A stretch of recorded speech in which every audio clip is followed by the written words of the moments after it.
en este canal de reflexión filosófica, política y restaurativa. Hoy tengo el gusto de compartir con ustedes una conversación muy rica con Ebert Silva, experto en prácticas restaurativas y procesos de paz. Él trabaja para Human Partner. Y bueno, ¿cómo surge el deseo de realizar esta conversación? Porque hace algunos días tuve la oportunidad de escuchar una plática entre Ebert y Pablo Arteta y verdaderamente quedé muy emocionado, en mucha consonancia con lo que ambos compartían. Yo no tenía el gusto de haber escuchado a Ebert y bueno, le pedí a Pablo el que entráramos en contacto para tener pues la posibilidad de conversar. Antes de comenzar a grabar este video, sí me gustaría mencionar que hemos tenido una plática, una conversación, un compartir muy rico.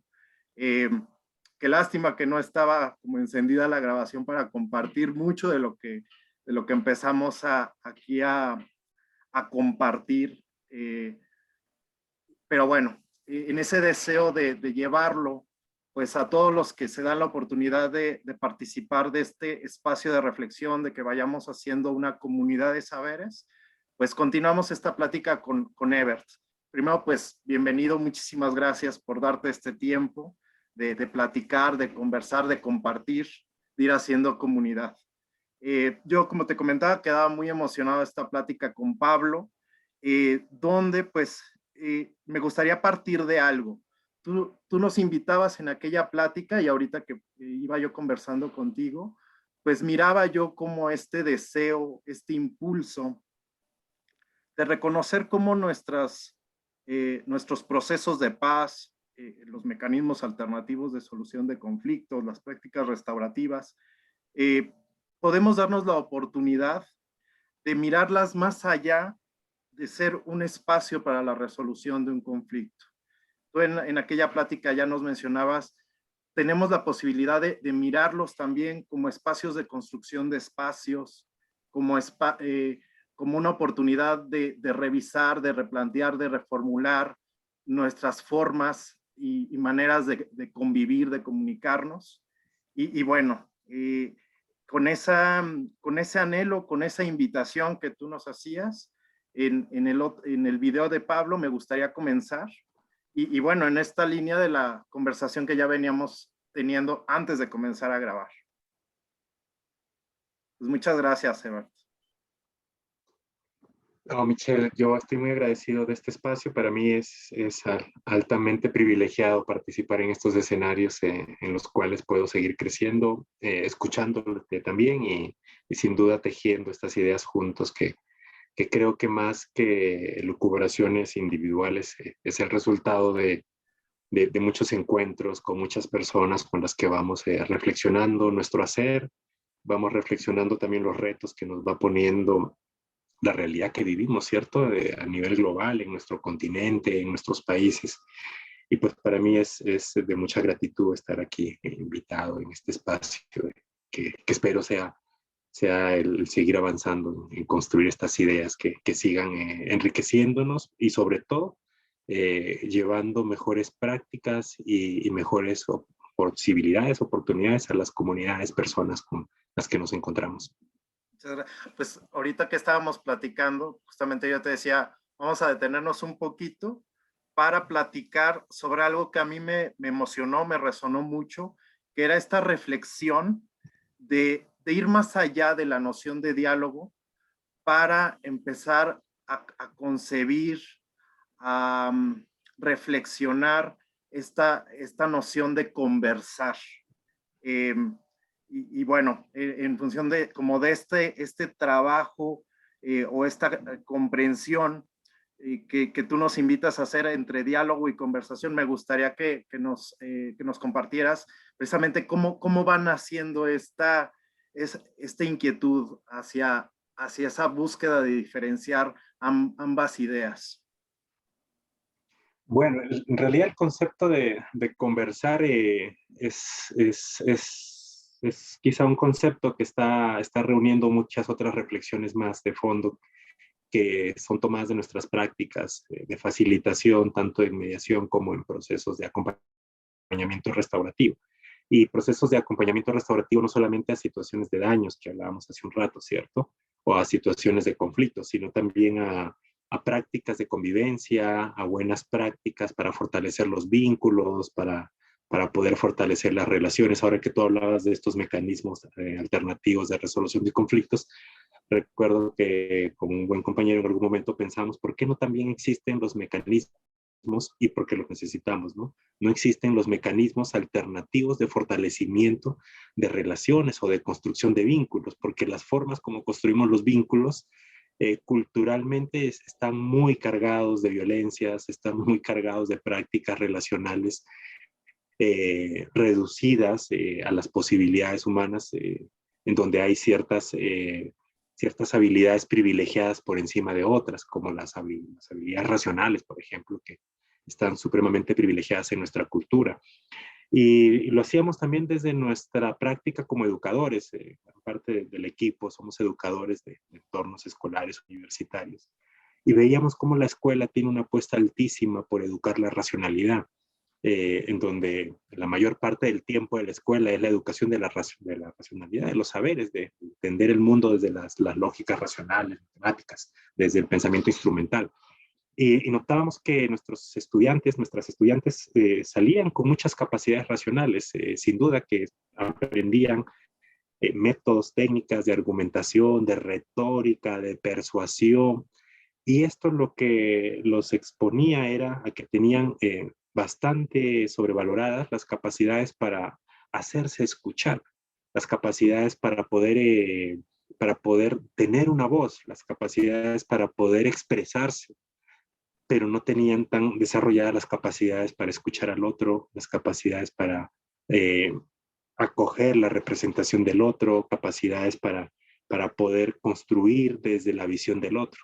Entonces, en un esfuerzo educativo que históricamente hemos hecho por empoderar a nuestros estudiantes en temas de racionalidad, en temas de capacidades personales, pues lo más seguro es que van a estar expuestos a muchos conflictos porque van a estar en medio de una coexistencia con otros individuos educados en la misma habilidad.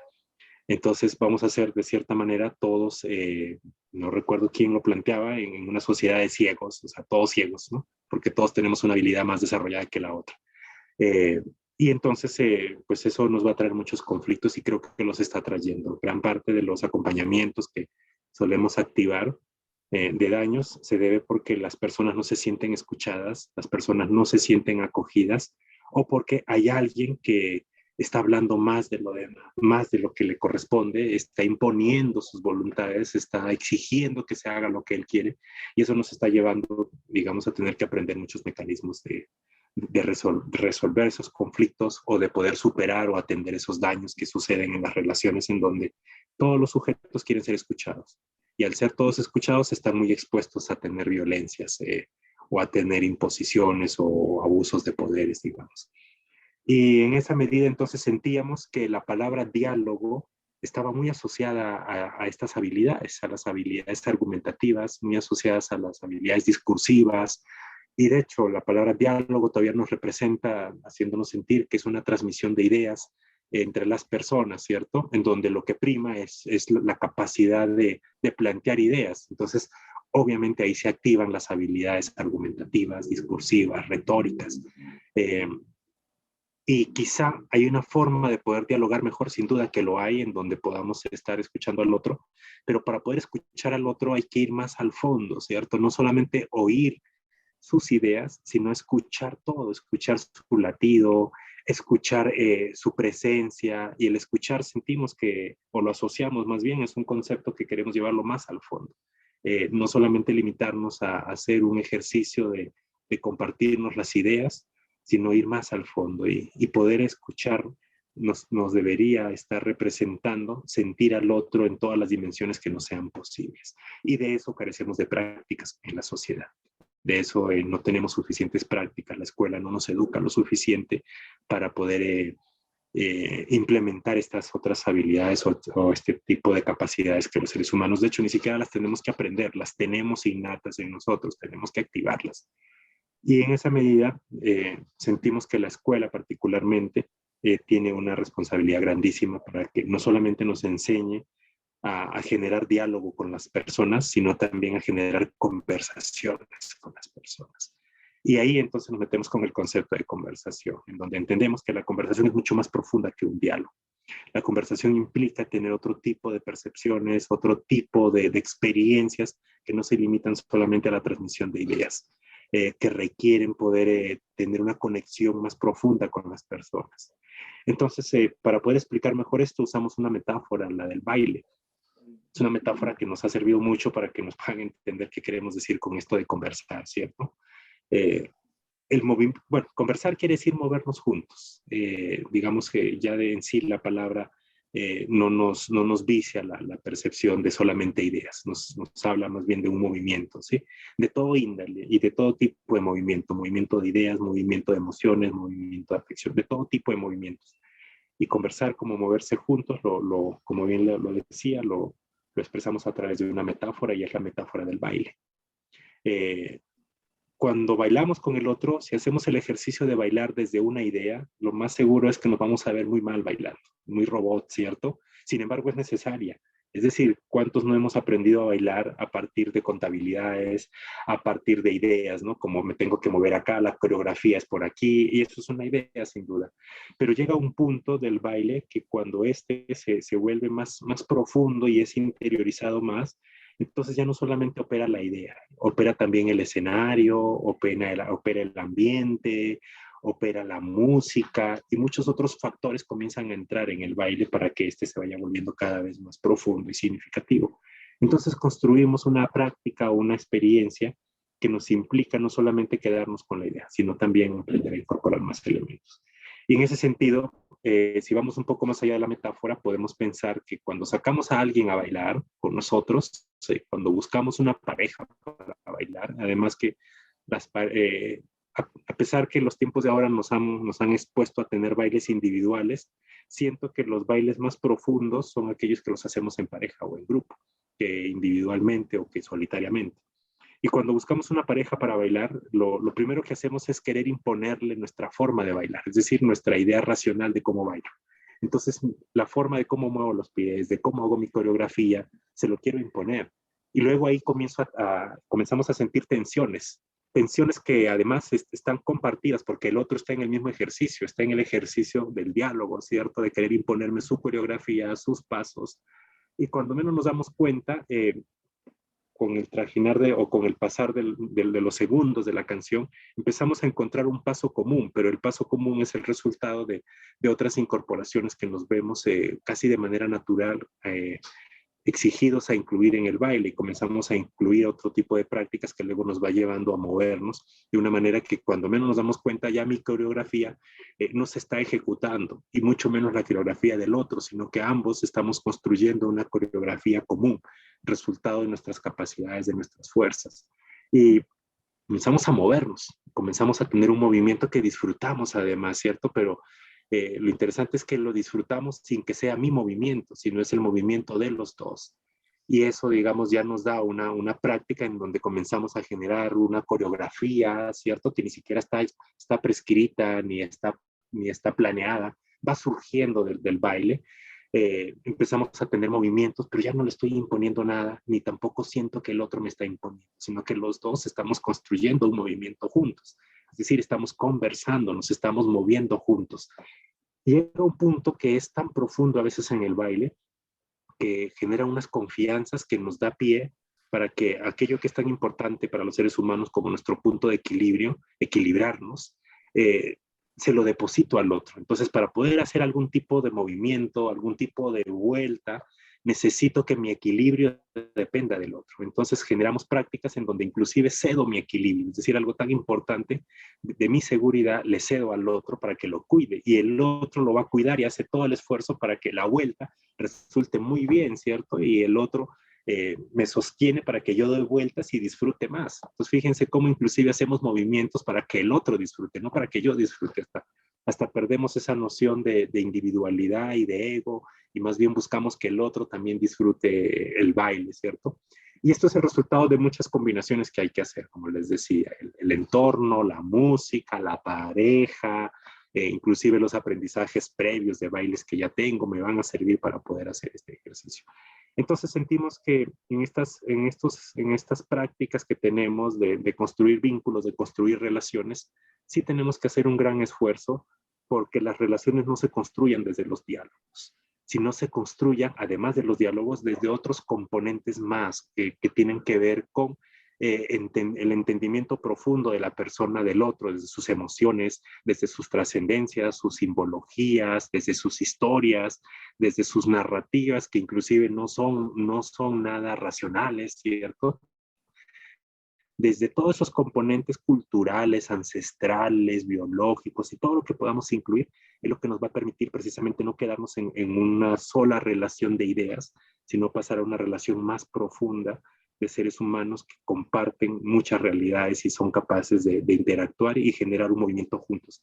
Sin decirles que cuando bailamos nos volvemos más solidarios, nos volvemos más compasivos, inclusive nos volvemos mucho más amorosos con la persona, ¿sí? Y muchas, esto me lo decía alguien unos días atrás, y es verdad que en un buen baile ocurren muchos enamoramientos, o ocurren los enamoramientos. Entonces, para poder enamorarnos del otro humano y poder comprometernos con él, el baile tiene que ir volviéndose un coqueteo de sutilezas, de delicadezas, de cuidados del otro, que no solamente se limitan a las ideas, sino a muchas otras prácticas más de la condición humana. Y espero haberte explicado algo con esto, porque en realidad podríamos hablar horas y horas y encontrar más elementos. Sí, fíjate que a mí me encantó esta aproximación que nos haces. Yo definitivamente algo que concibo, opino de manera muy particular, personal, y que lo comparto en este espacio de reflexión, es precisamente cómo a partir de esta invitación que tú nos haces, de ir más allá de la comprensión del diálogo para ir a una noción más profunda como pudiese ser conversación. Primero, el notar cómo los modelos, las metodologías que vamos estudiando en los procesos de construcción de paz, pues son dinámicos. O sea, no podemos quedarnos con una noción estática, sino siempre desde la práctica, desde la vivencia con las comunidades, cómo podemos continuarla alimentando de otras lecturas, desde la filosofía, desde la sociología, en fin, para dar razón y comprensión de eso que estamos viviendo y experimentando, ¿no? Y yo ahorita te escuchaba, y desde la ocasión anterior que tuve el gusto de escucharlos, me resonaba mucho, y te lo comparto, con esta invitación que yo tengo o que siento de forma personal, y que de igual manera te la comparto, por ejemplo, creo que un pensador con el cual desde la filosofía de la paz se ha tenido mucha vinculación para entender estos procesos ha sido precisamente Habermas y su idea de la acción comunicativa y la racionalidad dialógica, ¿no? Sin embargo, cuando yo veía los planteamientos, o tengo la oportunidad de acercarme a los planteamientos de Habermas, que se centra principalmente, como tú dices, en esta construcción argumentativa, racional, en estos tres elementos que él concibe, ¿no? Como es la búsqueda de la verdad o la validez, el buscar el compromiso o el acuerdo, y finalmente el conformar esta comunidad dialógica. Yo decía, caray, es que siento que cuando estoy en estos procesos, en el acompañamiento con las comunidades, sucede algo, o sea, lo que dice Habermas me da en parte fundamento de lo que estoy sintiendo y viviendo, pero hay algo más, ¿no? Y yo ahorita que te escuchaba, precisamente esta distinción o este ir más allá del diálogo, pensaba mucho, y desde la ocasión anterior lo concebía o lo empezaba a dilucidar así, también pues una posible relectura que pudiéramos hacer de los planteamientos de Nietzsche. Y pensaba mucho sobre todo en estas imágenes que él desarrolla de lo apolíneo y lo dionisiaco, ¿no? Y precisamente como una de sus críticas al pensamiento occidental es el predominio de lo apolíneo como la comprensión de lo racional, lo normativo, lo mesurado, y decía, hemos olvidado esta dimensión de lo dionisiaco que nos conecta con el gusto, con el gozo, con, eh, con la conexión de las emociones. Y bueno, principalmente cómo precisamente Nietzsche conectaba esta dimensión dionisiaca, y me parecía muy interesante la recuperación de la imagen, pues de la danza, de la música, del baile, porque él decía, ahí hay conexión, ¿no? Y justamente también evocaba esta reflexión que hacía Nietzsche en el origen de la tragedia, ¿no? Cuando decía que precisamente en la tragedia griega se lograba un adecuado equilibrio entre lo apolíneo, que es lo racional, lo argumentativo, y lo dionisiaco, porque lo que era el canto, la danza dentro de la tragedia, ocupaban también un lugar de conexión con el espectador, ¿no? Y creo que ahorita que te escuchaba yo, cómo se puede ir construyendo esta noción de conversación, definitivamente creo que una relectura de Nietzsche desde esta noción de lo dionisiaco nos puede ayudar mucho y nos puede alumbrar mucho el camino, ¿no? Que es precisamente no renunciar a la racionalidad, porque hace un momento, antes de comenzar la grabación, también decíamos, pues gracias a la racionalidad, estamos aquí dialogando y estamos compartiendo ideas. Y la racionalidad también nos ha aportado grandes elementos. Sin embargo, no quedarnos ahí. O sea, alimentar de otras comprensiones, de otras sensaciones, esto que se está viviendo dentro de los procesos de construcción de paz. Sí, mira, me recuerdas todo este recuperar que hace Nietzsche precisamente de Heráclito, ¿cierto? Y no pensarnos estáticos, no pensarnos con una verdad a la que tenemos que llegar, sino más bien pensar que la realidad es movimiento, que la realidad está en constante cambio y mutación. Entonces necesitamos abordar una práctica más profunda que nos tenga estáticos. Y ahora que mencionaste a Habermas, y siento que el planteamiento de la comunicación que nos planteaba Habermas es muy interesante, sin duda, y muy profundo, pero se limita todavía a una interdisciplinariedad de ideas, ¿cierto? Y no nos saca todavía, no nos saca todavía de las ideas, nos deja en las ideas. Si no estoy mal, Kant decía que la cárcel de palo o la cárcel de oro es cárcel, ¿cierto? Y hay que ver cómo salimos de ella. Y en esa medida siento que sí tenemos que generar interdisciplinariedad, pero no solo de ideas, es decir, no de expertos, no de personas que piensan la realidad desde diferentes facciones o saberes o conocimientos, sino desde experiencias siempre. La interdisciplinariedad tiene que ser interdisciplinaridad de experiencias, no solo de ideas, sino de experiencias. Y esto nos puede generar una práctica muy del baile dionisiaco que planteabas tú, ¿cierto? De esta celebración a tragos. Y curiosamente Nietzsche lo planteaba desde el eterno retorno, es decir, de un continuo estar sucediendo, de un continuo estar moviéndose desde el planteamiento de Heráclito.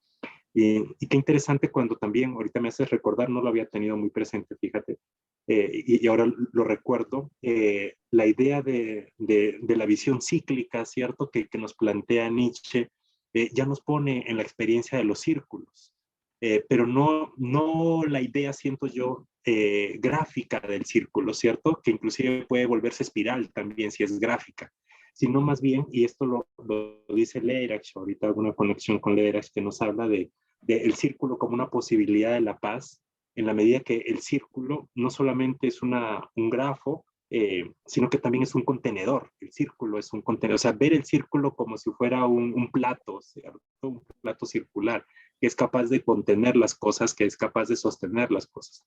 Y eso nos pone en una liberación grandísima, porque entonces no somos responsables, más bien no quisiera decir responsables, sino que no tenemos por qué asumir la responsabilidad de todo el mundo, sino más bien el círculo nos tiene que llevar a que cada uno sea capaz de asumir su propia responsabilidad de lo que le corresponde. Y esto nos pone en el lenguaje de liderazgo. O sea, a mí particularmente me gusta mucho explorar este tema de los liderazgos porque siento que los liderazgos determinan las formas de relacionarse, son determinantes en las formas de construir las relaciones, dado que los liderazgos son capacidades que las personas tienen. Y esas capacidades son privilegios. Y como privilegios son inevitables que los tenemos. Somos líderes en algo siempre, o tenemos ciertos privilegios en algo.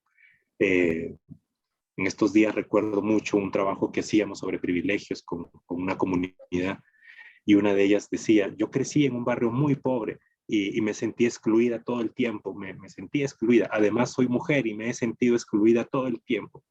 Pero al generar un ejercicio comunitario reflexivo sobre privilegios, ella dice, pero me doy cuenta que tengo algo de privilegios. Por ejemplo, soy blanca, soy algo rubia y además he estudiado, y ahí contaba dos privilegios que ya tenía, ¿cierto? Y eso de cierta manera le daba a ella un poder sobre determinada situación de la realidad. Y aquí el pensar es, ¿qué haces con ese privilegio? ¿Lo acumulas y lo dejas estático en ti, acumulando un poder? ¿O lo pones a circular, lo pones a mover, lo generas en movimiento, ¿cierto? Para que no seas tú quien celebre, sino seas tú y el otro quien celebre. Y ahí viene lo dionisiaco que me estabas planteando ahorita, Michelle. Me parece bien interesante. Pero Sí, siento que esto es posible en una práctica de compartir con el otro, es decir, no en una práctica de individualizarme del otro o creer, como lo decíamos hace un rato cuando conversábamos, que mis ideas, mis reflexiones, mis construcciones argumentativas son mejor que las otras, sino más bien la mía es una capacidad que tengo y muy seguramente otro llegará con otra capacidad que tenga que aprender a sumar un poco. No quisiera atreverme a decir dialécticamente, sí, pero sí quizá por esa misma línea, que sume, es una dialéctica que no imponga, sino una dialéctica que sume, sentiría yo. sí, totalmente. Fíjate que ahorita me comentabas, ¿no? Que querías igual mencionar un poco de Lederach y justamente hace unos días estaba yo escuchando una conferencia que él dio sobre violencias en Latinoamérica y algo que me llamaba mucho la atención era que al momento de presentarlo retomaban esta noción de que él mismo no se concibe como un científico o un experto dentro de los temas de paz. Él se concibe más como un artista, ¿no? Como ese acompañamiento que va haciendo arte junto con la comunidad, ¿no?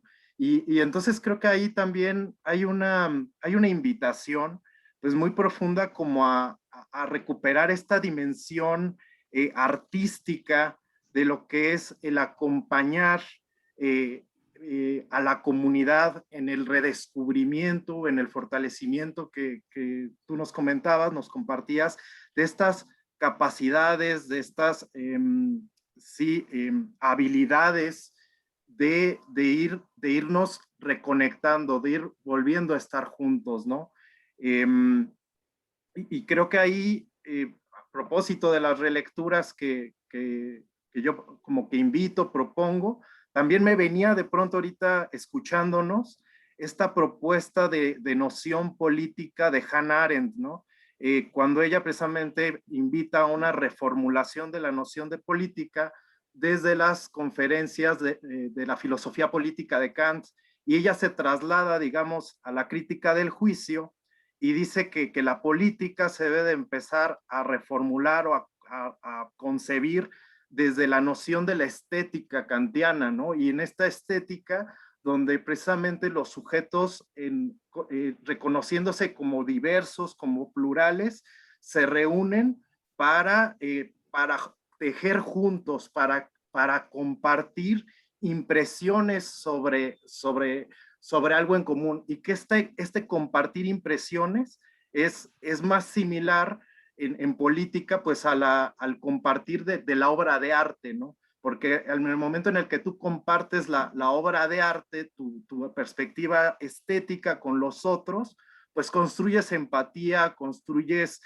comunidad y no hay esta lógica como de la imposición de la verdad o esta es como la noción válida y las demás no cuentan, sino que es esta construcción dentro de la empatía, dentro de la circularidad. Sí, estaba pensando un poco lo fácil, y tú lo mencionabas hace un instante también en una conversación previa que teníamos, lo fácil que es tentarnos, digamos, o ser tentados para que la práctica lo dejemos solamente en el discurso. Y siento mucho que desde la estética, por ejemplo, la obra de arte se queda solo en arte y se pierde la obra o empieza a desfigurarse la obra, es decir, la práctica, ¿sí? Y yo siento que la práctica es algo que no le pertenece al intelectual ni al experto, porque la práctica es algo que surge de las personas y es de las personas. Y en esa medida siento que hay que hacer más práctica que teoría para poder hacer transformaciones profundas. Un problema siento yo muy presente hoy en día, en donde hay muchos, y quizás es el momento, ¿no? Y está bien que suceda, porque sin esto tampoco estaríamos moviéndonos a tener práctica, sin duda. Pero sí hay que ir acompañando esa teoría de la práctica, es decir, lo que hemos hablado hace un rato, que el diálogo vaya profundizándose más hacia una conversación en donde ahí solamente van a poder surgir las realidades que en el diálogo se logran elucubrar, pero es en la práctica en donde se constatan, digamos. Y en esto yo quisiera volver a algo inicial que habíamos estado planteando, y es cómo hacer que todo este tipo de reflexiones que surgen desde la mediación, desde las prácticas restaurativas, la construcción de paz, no solamente se ocupen de trabajar, de abordar situaciones de conflicto, situaciones de daño, ¿cierto? Situaciones de violencias incrementadas, sino se vuelva una práctica rutinaria desde la cotidianidad, y mirábamos cómo los seres humanos la mayor parte del tiempo estábamos en un esfuerzo grande por permanecer juntos y tener buenas relaciones. Y sin embargo son momentos coyunturales de nuestras historias en donde nos equivocamos, tomamos malas decisiones, u otros se equivocan o toman malas decisiones que nos afectan. Eh, ¿Y cómo vamos a hacer para que esa gran proporción de cotidianidad donde nos esforzamos por estar juntos sea un factor de fortalecimiento de la relación, de tal manera que cuando ésta se vea afectada, que va a ser inevitable que se va a afectar en algún momento porque somos seres diferentes?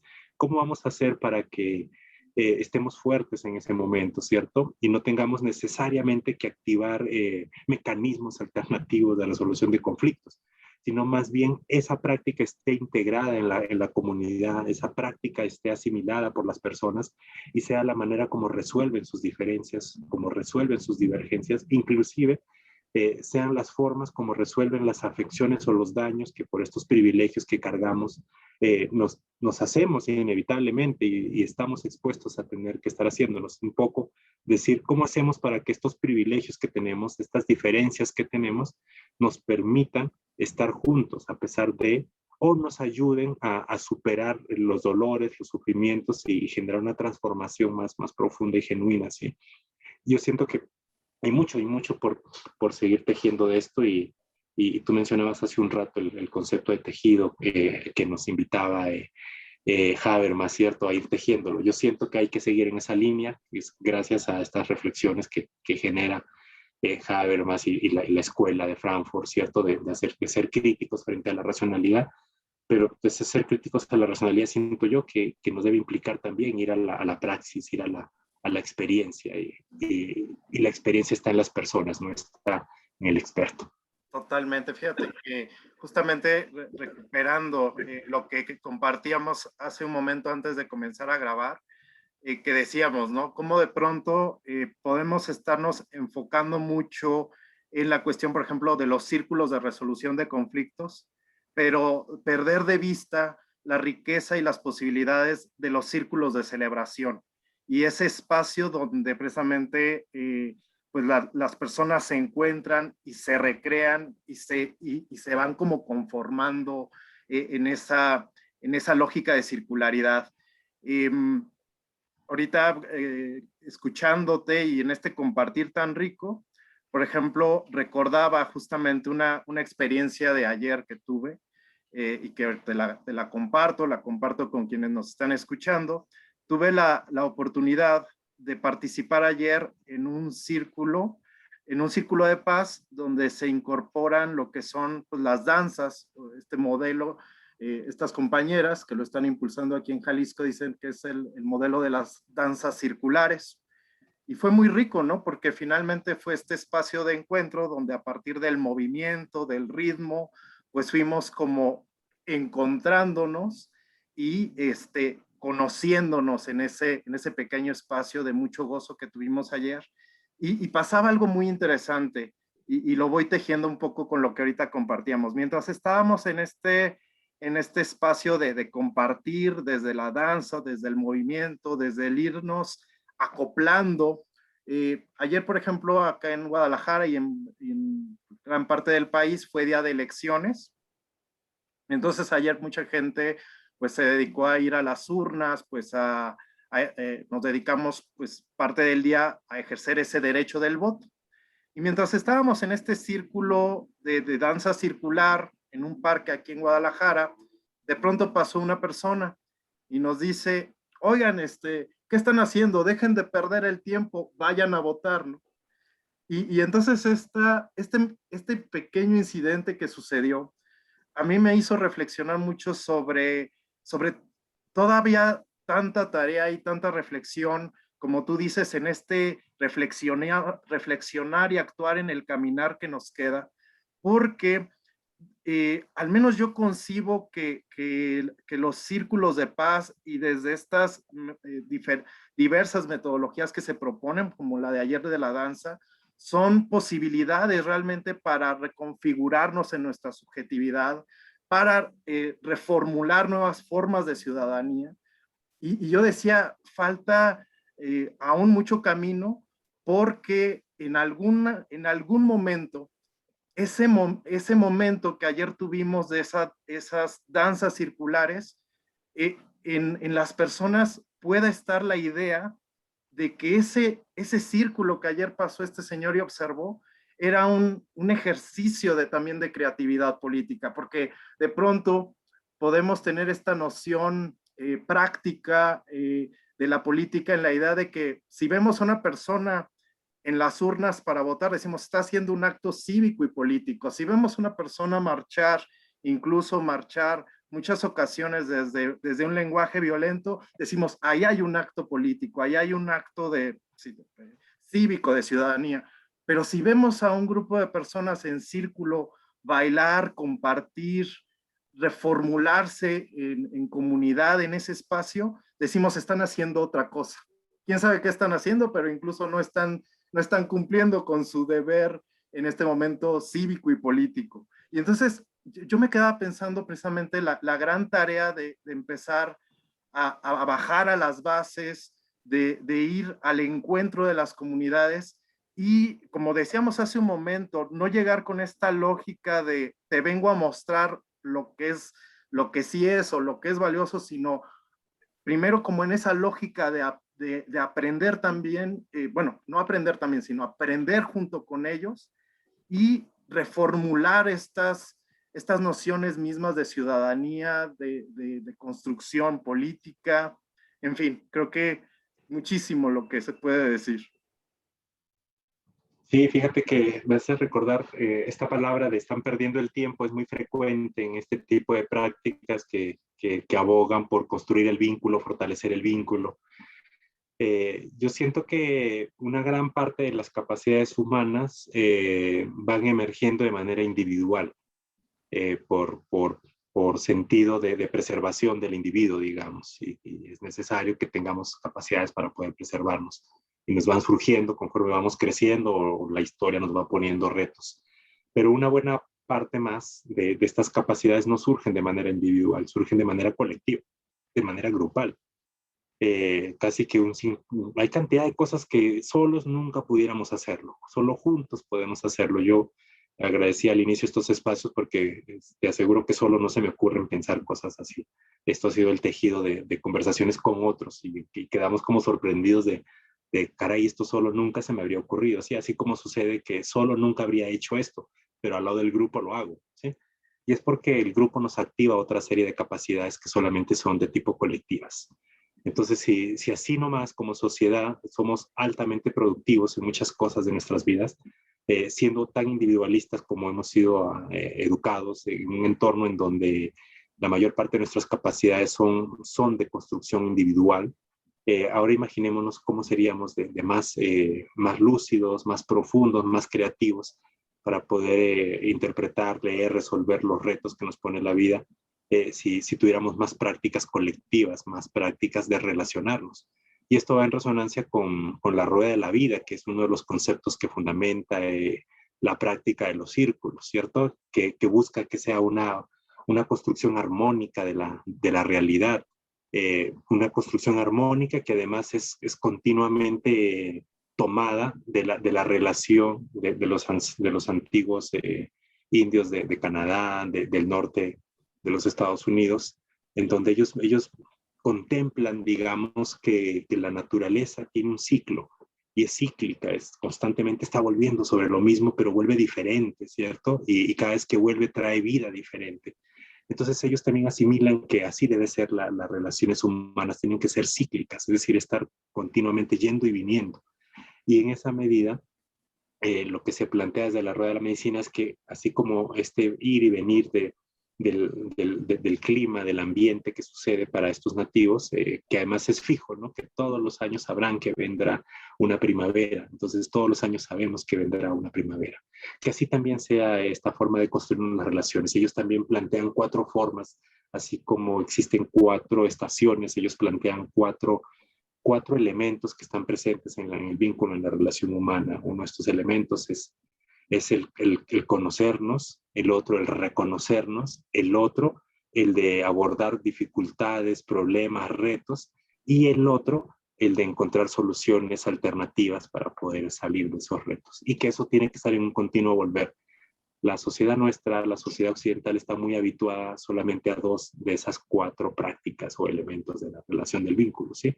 Estamos muy habituados al vínculo de encontrar problemas y buscar las soluciones a esos problemas. Y de hecho, yo en algún momento les comentaba a un grupo, nos enorgullecemos diciendo que tenemos metodologías para tener reuniones efectivas.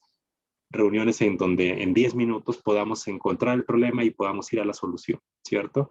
Pero nos olvidamos de los otros 2 componentes, de la relación del vínculo humano que están asociados al conocernos y al reconocernos, la necesidad de tener prácticas para conocernos, para acercarnos, para ir más al fondo, prácticas para danzar, no solamente para quedarnos dialogando, sino para conversar, y prácticas para reconocernos, porque hoy estamos así, mañana estamos diferentes, algo nos pasó y tenemos que reconocernos allí. ¿Qué pasó? ¿Qué estamos viviendo, cierto? ¿Qué se nos está despertando?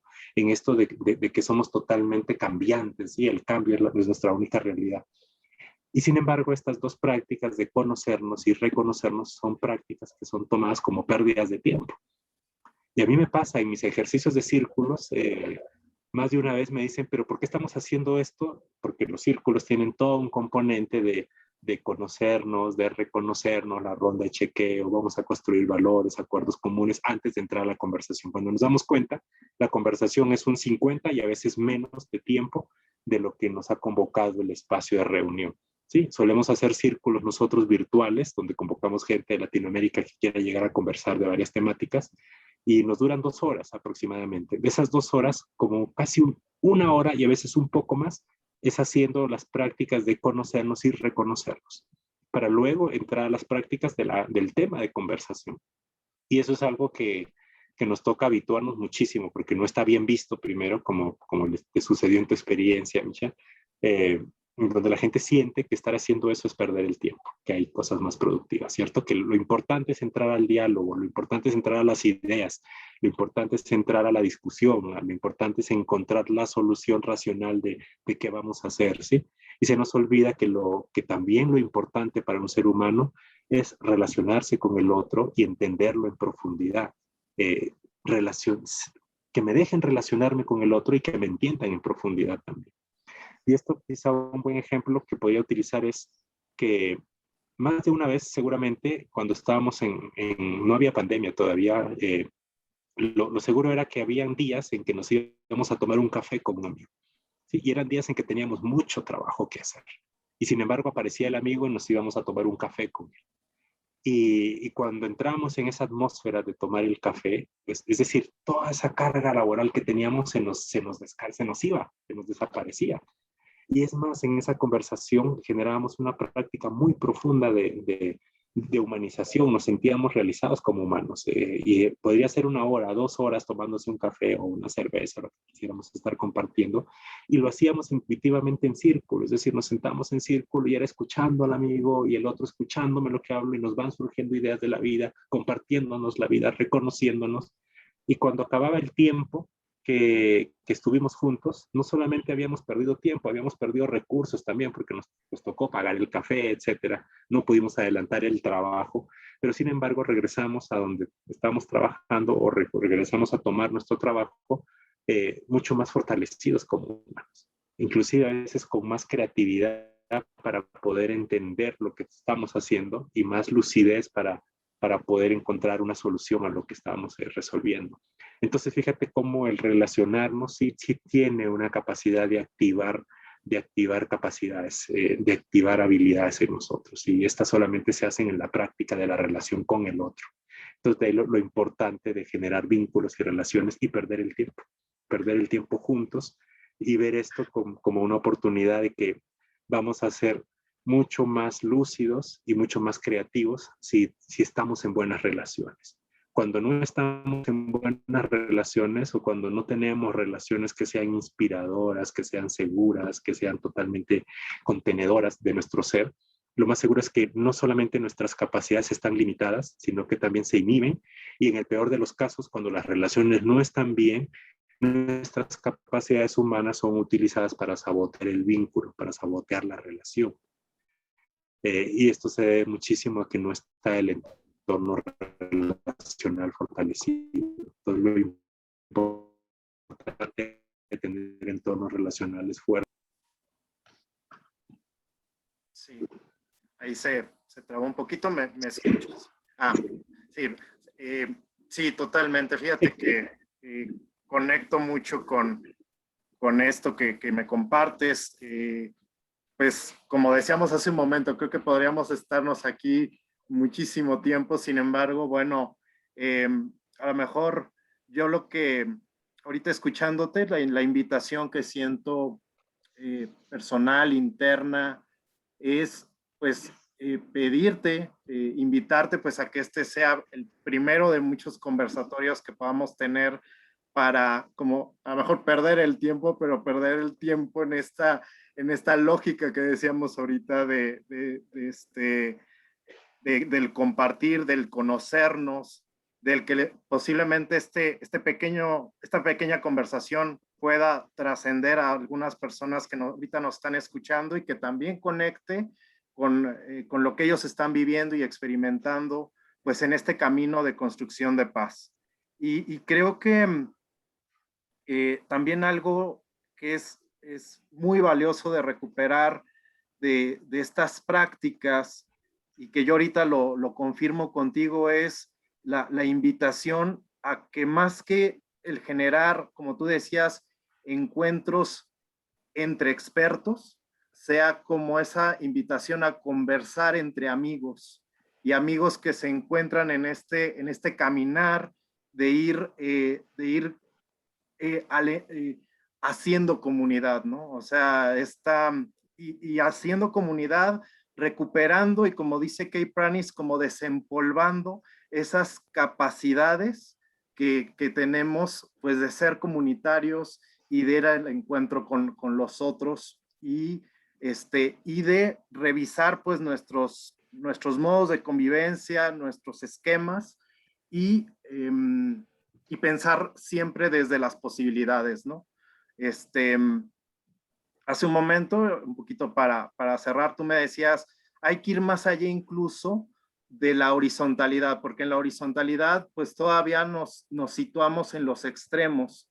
Y aquí es como el ir concibiendo, pensando, caminando juntos en este deseo de circularidad y que en la circularidad se da el que compartes, el que pones ante el fuego, ante la fogata, ante el centro del círculo, pues lo que tu granito de arena, lo que te toca poner y confiar como decíamos, que el círculo tiene una sabiduría de redistribuir entre los que participan, pues lo que corresponde a cada uno, ¿no? Y que finalmente esos encuentros te, te convierten y convierten a las personas con las que estás.